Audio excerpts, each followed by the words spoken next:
Even former teachers can make egregious spelling mistakes. L, it is okay. We won't hold that against you. The correct spelling is B-A-L-A-C-L-A-V-A.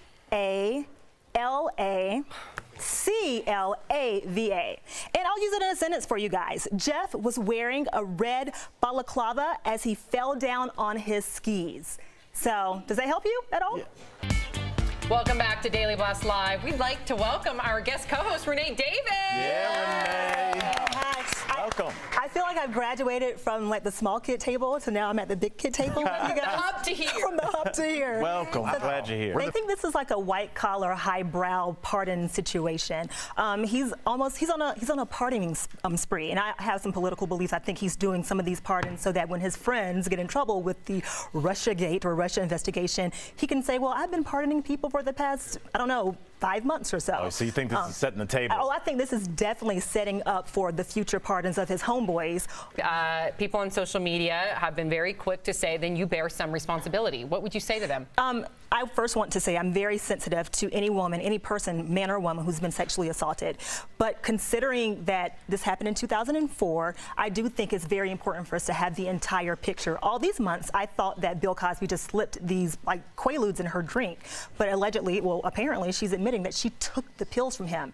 So yes, no one deserves to be sexually assaulted. But I do think it paints a completely different picture when we know she actually said that she herself took them willingly. And if somebody says, "Oh, I'm going to give you this, Jeff. These are your friends." I mean, it's kind of like an after-school special. You're right. I wouldn't take them. All right. Take that, my love. What do you want? All right. Is this red velvet? Yeah, I'm going to say it is. I have no idea. Velvet? Oh my God. What is it? How good is that?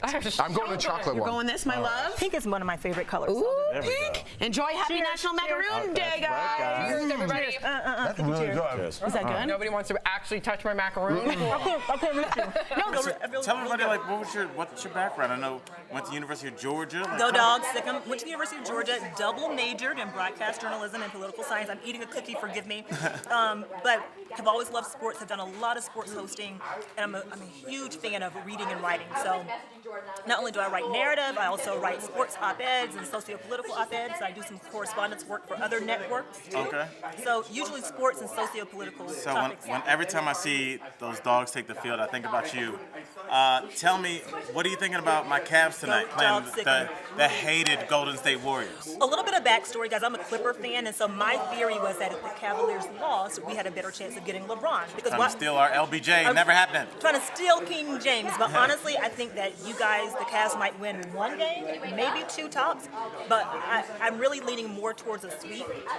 But LeBron is so tenacious, I cannot see his ego letting you guys get swept. He'll just have that one LeBron game where he just doesn't let it happen. Right, but what sucks about it is that the team that he has around him, those are the pieces he handpicked. Yeah. So it's kind of like, you kind of did this to yourself. Right. Yeah. And Tori, you talked about that yesterday on yesterday's show, I believe, where you said that people who don't like Kim Kardashian are not giving her enough credit.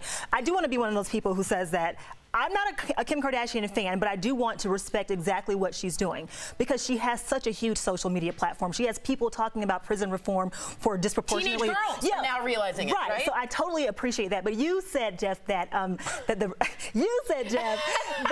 headlines may be sexist. I don't particularly see them as sexist because That was in the prompter. Okay. That wasn't me. Okay. That But wasn't you don't me. find the rump being a bit sexist? I would only find it sexist if it characterize somebody who didn't use her sex to sell her career. My parents always told us, my dad particularly would say, "I'm not your friend, I'm your parent." And so I think we've gotten away from that. And Erica, I do think that it does fall on the teachers also to discipline. It's not the teacher's responsibility to make a child be a straight A student or be a saint, but we spend so much of our time in schools, and a lot of people don't have good parents. So even though it's unfair, I do think teachers do have to shoulder some of that responsibility. But for parents who are in the home, I think that parents are afraid of their kids. I was at a party the other day and a kid was jumping off the second story, and the mom was like, "Billy, don't do that." My mom would have yanked me and pulled me down the street and taken me home, and I would not have been able to come out of my house for another day.